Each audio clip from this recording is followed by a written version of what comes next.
আসসালামু আলাইকুম। আজকের এই ভিডিওতে আপনারা দেখতে যাচ্ছেন যে নেভিগেশন বার কিভাবে পরিবর্তন করতে হয়। এই ভিডিওটা খুবই গুরুত্বপূর্ণ কারণ নেভিগেশন বারটা পরিবর্তন করা খুবই জরুরি একটা অ্যান্ড্রয়েড ফোনের জন্য। দেখা যায় বিশেষ করে আমাদের ফোন যখন এই বিল্ট ইন অন করা হয় তখন কিন্তু নেভিগেশন বার 3 বাটন নিচে যে 3 বাটন এইটাই থাকে। আপনি সেটিংয়ে যাবেন, গিয়ে সার্চ করবেন নেভিগেশন। নেভিগেশন সার্চ করলে সিস্টেম নেভিগেশন অপশনটা উপরে পাবেন। জাস্ট আপনি সিস্টেমের নেভিগেশন ক্লিক করবেন। ক্লিক করার পর এখানে একটা দেখবেন যে 3 বাটন এইটাই অন করা থাকে। নিচেরটা আপনি ক্লিক করবেন।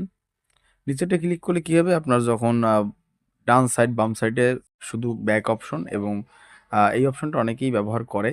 কিন্তু 3 বাটন আবার দেখা যায় অনেকেই বেশ ব্যবহার করতে পছন্দ করে। আপনি যদি 3 বাটনে যেতে চান তো 3 বাটনে ক্লিক করবেন এবং ওইটায় যেতে চাইলে ওইটায় চলে যাবেন। এইভাবে আপনি আপনার নেভিগেশন বার কিন্তু পরিবর্তন করতে পারেন।